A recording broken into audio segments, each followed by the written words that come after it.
നമസ്കാരം, Tirurangadi today news അപ്ഡേറ്റിലേക്ക് സ്വാഗതം.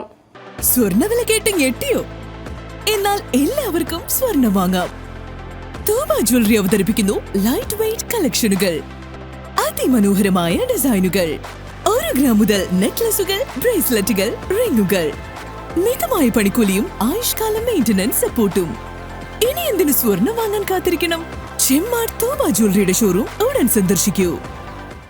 വാർത്തകൾ വിശദമായി. സുതാര്യതയുള്ള സദ്ഭരണം ജനങ്ങൾക്ക് പ്രാപ്യമാക്കുകയാണ് വിവരാവകാശത്തിന്റെ ലക്ഷ്യമെങ്കിലും ഓഫീസ് പ്രവർത്തനങ്ങളെ താറുമാറാക്കുന്ന രീതിയിൽ വിവരാവകാശത്തെ ദുരുപയോഗം ചെയ്യുന്നത് അവസാനിപ്പിക്കണമെന്ന് സംസ്ഥാന വിവരാവകാശ കമ്മീഷണർ അംഗം അഡ്വക്കേറ്റ് ടി.കെ. രാമകൃഷ്ണൻ പറഞ്ഞു.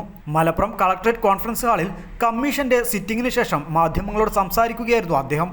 കേസുകൾ പെട്ടെന്ന് തീർപ്പാക്കുകയെന്ന ലക്ഷ്യത്തോടെ മുഖ്യ വിവരാവകാശ കമ്മീഷണറും 5 അംഗങ്ങളും സിറ്റിംഗുകൾ നടത്തുകയും ഉദ്യോഗസ്ഥ തലത്തിൽ പൊതുജനങ്ങൾക്കും ബോധവൽക്കരണത്തിന് നേതൃത്വം നൽകുകയും ചെയ്യുന്നുണ്ട്. മാത്രമല്ല, സർക്കാർ ഓഫീസുകളിൽ പരിശോധനയും നടത്തുന്നുണ്ട്. സ്വാശ്രയ സ്ഥാപനങ്ങളടക്കം സർക്കാർ ഫണ്ട് ഉപയോഗിച്ച് പ്രവർത്തിക്കുന്ന എല്ലാ സ്ഥാപനങ്ങളും വിവരാവകാശത്തിന്റെ പരിധിയിലാണെന്നും ഓഫീസുകളിൽ നിന്ന് ജനങ്ങൾ ആവശ്യപ്പെടുന്ന വിവരങ്ങൾ ഉടനടി ലഭ്യമാക്കുവാനുള്ള നടപടികൾ ഉദ്യോഗസ്ഥ തലത്തിൽ കൈക്കൊള്ളണമെന്നും അദ്ദേഹം പറഞ്ഞു. വിവരാവകാശം വഴി അവബോധമുള്ള പൗരന്മാരെ വാർത്തെടുക്കാനാകും. ഒരു പൊതു അധികാരി ലഭ്യമാകുന്ന വിവരങ്ങൾ ജനങ്ങൾക്ക് നൽകാൻ ബാധ്യസ്ഥനാണെന്നും കമ്മീഷണർ പറഞ്ഞു. ദുരുപയോഗത്തെക്കുറിച്ച് ആക്ട് നിർമ്മിച്ച ആൾക്കാർ ശ്രദ്ധിച്ചിട്ടുണ്ടായിരുന്നില്ല. കാരണം ജനങ്ങൾ ഇത് നന്നായിട്ട് ഉപയോഗപ്പെടുത്തും എന്നുള്ളതാണ്.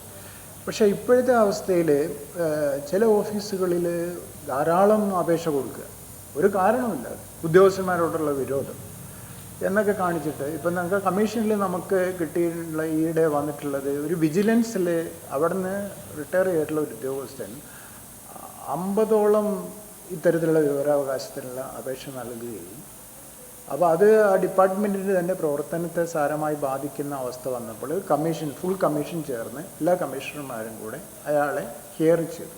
അയാൾക്ക് പറയാനുള്ളത് കേൾക്കണം. ഹിയർ ചെയ്തതിന് ശേഷം അയാളെ അതിൽ നിന്ന് വിലക്കിയെടുത്തു.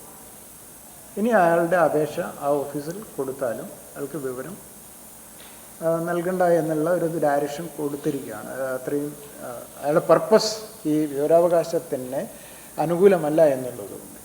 അതുപോലെ നമുക്ക് പല ഓഫീസുകളിലും അവർ ഒരു മറുപടി അയക്കുമ്പോഴും പറയാറുണ്ട് ഇത്രമാത്രം അപേക്ഷകളൊക്കെ തരുന്ന ആളുകൾ. അത് നമുക്ക് കണ്ടാൽ മനസ്സിലാവും ദുരുപയോഗമാണോ അല്ലെങ്കിൽ അയാളുടെ പർപ്പസാണോ. അങ്ങനെയുള്ള ആളുകളുടെ ഒരു ലിസ്റ്റ് ഞങ്ങൾ തയ്യാറാക്കുന്നുണ്ട്. അപേക്ഷ എല്ലാവർക്കും കൊടുക്കാനുള്ള മൗലികമായ അവകാശമുണ്ട്. എത്ര ചോദ്യം ചോദിക്കാം, അല്ലെങ്കിൽ എന്തിനു ചോദിക്കുന്നു, അല്ലെങ്കിൽ അതിൻ്റെ നമ്പർ, ഇതൊന്നും ഒരു വിലക്കും വിവരാവകാശ നിയമത്തിലില്ല. ഒരാൾക്ക് എത്ര ചോദ്യം വേണമെങ്കിലും ചോദിക്കാം. അപ്പോൾ ആ ഒരു അവസ്ഥയിൽ ഇത് അതിൻ്റേതായ ഉദ്ദേശശുദ്ധിയിൽ തന്നെ മുന്നോട്ട് പോകണം എന്നുള്ളതാണ്. അതിന് വേണ്ടിയിട്ടുള്ള നടപടിയുണ്ട്. കളക്ടറേറ്റ് കോൺഫറൻസ് ഹാളിൽ നടന്ന സിറ്റിംഗിൽ 12 കേസുകളാണ് പരിഗണിച്ചത്. ഇതിൽ 10 കേസുകൾ തീർപ്പാക്കി. സിറ്റിംഗിൽ ഹാജരാകാത്ത കക്ഷികൾക്ക് സമൻസ് അയക്കും. 30 ദിവസത്തിനകം മറുപടി നൽകാത്ത കേസുകളിൽ നടപടിയെടുക്കും. തിരൂർ പോലീസ് സ്റ്റേഷനിൽ ജനറൽ ഡയറിയും എൻട്രി ബുക്കും ആവശ്യപ്പെട്ടു. ലഭിച്ച വിവരാവകാശ അപേക്ഷയ്ക്ക് ഇതുവരെ മറുപടി നൽകാത്ത പരാതിയിലും പൊന്നാനി പോലീസ് സ്റ്റേഷനിൽ PPR ലൈസൻസിന്റെ വിവരങ്ങൾ ആവശ്യപ്പെട്ട അപേക്ഷയിലും മറുപടി ലഭിക്കാത്തതിനാൽ ബന്ധപ്പെട്ട ഉദ്യോഗസ്ഥർക്കെതിരെ കമ്മീഷൻ നടപടിയെടുക്കും. News desk, Malappuram.